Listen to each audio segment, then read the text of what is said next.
Hi friends, welcome to movie updates and reviews. మీకోసం Daksha movie review తీసుకొచ్చాను guys. Manchu Lakshmi గారు, మోహన్ బాబు గారు మూవీలో నటించడం అయితే జరిగింది. ఈ మూవీ రీసెంట్లీ థియేటర్కి వచ్చి ఫ్లాప్గా అయితే నిలిచింది. ఇప్పుడైతే ఓటీటీలో వచ్చింది. మూవీని చూడడం జరిగింది గైస్. మూవీ ఎలా ఉందో ఈ రివ్యూలో తెలుసుకుందాం గైస్. స్టోరీలోకి వెళ్తే మంచు లక్ష్మి గారు ఇన్స్పెక్టర్ అయితే ఉంటారు గైస్. అయితే సిటీలో వరుసగా హత్యలు అయితే జరుగుతుంటాయి. మరి హత్యలు చేసేది ఎవరు, దేనివల్ల చేస్తున్నాడు, అతని వెనకాల మోటివ్ ఏంటి, మరి ఇన్వెస్టిగేషన్లో తేలింది ఏంటి, పోలీసులు ఈ కేసుని ఎలా సాల్వ్ చేశారు, ఆ కల్ప్రిట్ని ఎలా పట్టుకున్నారు అనేది మూవీ చూసి తెలుసుకోవాలి గైస్. మూవీ మాత్రం అంతగా నచ్చలేదు గైస్ నాకు. మూవీ అంటే స్టోరీ ఏదైతే ఆ కాన్సెప్ట్ ఎంచుకున్నారో, ఆ కోర్ ఏదైతే ఉందో అది బాగుంది. బట్ త్రూ అవుట్ మూవీ చాలా రొటీన్గా ఉంటుంది. మూవీ మాత్రం ఎక్కడ ఇంప్రెసింగ్గా, ఎంగేజ్ కానీ, థ్రిల్ కానీ చేయదు. వాళ్ళు కాన్సెప్ట్ ఒక్కటే ఎంచుకున్నారు మంచిది. బట్ రెగ్యులర్ స్టోరీ లాగా తీసుకెళ్లారు. మూవీ మొత్తం రొటీన్ స్టోరీ లాగా, రెగ్యులర్ కమర్షియల్ మూవీ లాగా తీసుకెళ్లారు. ఎంగేజ్ కానీ, క్రైమ్ థ్రిల్లర్గా అయితే మనకి ఎక్కడ అనిపించదు. అంత ఎంగేజింగ్ కానీ, థ్రిల్ కానీ చేయదు.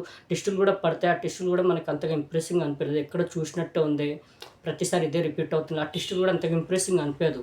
ఎక్కడ మూవీ మనం మూవీతో కనెక్ట్ కాలేము. ఎంగేజింగ్గా కానీ, థ్రిల్గా అట్లా కట్టిపడేది మూవీ మనకి క్రైమ్ థ్రిల్లర్గా. అలా ఇంప్రెసింగ్ అనిపించదు. పర్ఫార్మెన్స్లో అయితే మంచు లక్ష్మి గారు సూపర్గా చేశారు ఆ రోల్లో. మోహన్ బాబు గారు కూడా ఉన్నారు, చాలా బాగా చేశారు. మిగతా ఆర్టిస్టుల పర్ఫార్మెన్స్ కూడా చాలా బాగున్నాయి. బట్ వాళ్ళు ఏదైతే పాస్ట్లో ఒక స్టోరీ అయితే ఉంటుంది మనకి సెకండ్ హాఫ్లో, ఏదైతే కాన్సెప్ట్ తీసుకున్నారో అది బాగుంది. బట్ మిగతా మూవీ మొత్తం రెగ్యులర్ మూవీ లాగానే ఉంటుంది, రొటీన్గా ఉంటుంది. ఎక్కడ ఎంగేజ్ కానీ, థ్రిల్ కానీ చేయదు. క్లైమాక్స్ కూడా రొటీన్గా ఎండ్ చేశారు. దానివల్ల మూవీ స్పాయిలర్ అయిపోయింది గైస్. అంటే ఫెయిల్ అయిపోయింది అక్కడ. అంతగా ఇంప్రెసింగ్గా అనిపించదు మనకి. మనం అంతగా కనెక్ట్ కాలేము మూవీతో. కాన్సెప్ట్ ఒక్కటే బాగా తీసుకున్నారు. పాస్ట్లో ఒక కాన్సెప్ట్ అయితే వస్తుంది సెకండ్ హాఫ్లో, అది బాగుంది. బట్ త్రూ అవుట్ మూవీ అలాగే ఎంగేజింగ్గా, థ్రిల్లింగ్గా, కొద్దిగా గ్రిప్పింగ్గా తీసుకెళ్ళుంటే బాగుండేది. పర్ఫార్మెన్స్లు బాగున్నాయి. బట్ అంతగా ఎంగేజింగ్గా, థ్రిల్లింగ్గా తీసుకెళ్ళలేకపోయారు. బోరింగ్గా అనిపిస్తుంది మూవీ. ఏదైతే టెస్టులు పడతాయో అది కూడా అంతగా కొత్తగా ఏం అనిపించవు.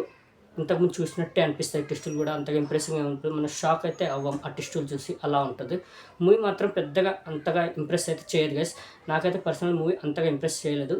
నేనైతే మీకైతే చూడొద్దని చెప్తాను, రికమెండ్ అయితే చేయండి గైస్. ఓకే, దక్ష మూవీకి నేచర్ రేటింగ్ అయితే 5కి 1.75 గైస్. అది కూడా అదైతే కోర్ ఉందో కాన్సెప్ట్ అది బాగా తీసుకున్నారు. పర్ఫార్మెన్స్లో మంచు లక్ష్మి గారు అయితే సూపర్గా చేశారు. ఆ క్యారెక్టర్ మోహన్ బాబు గారు కూడా చాలా బాగా చేశారు. మిగతా ఆర్టిస్టుల పర్ఫార్మెన్స్ బాగున్నాయి. అది తప్ప మూవీలో చెప్పడానికి ఏం లేదు guys. Okay, Daksha movie review మీకు నచ్చిందని అనుకుంటున్నాను గైస్. మరిన్ని మూవీ అప్డేట్స్ కోసం, మన రివ్యూస్ కోసం please like, share, subscribe movie updates and reviews guys. Thank you.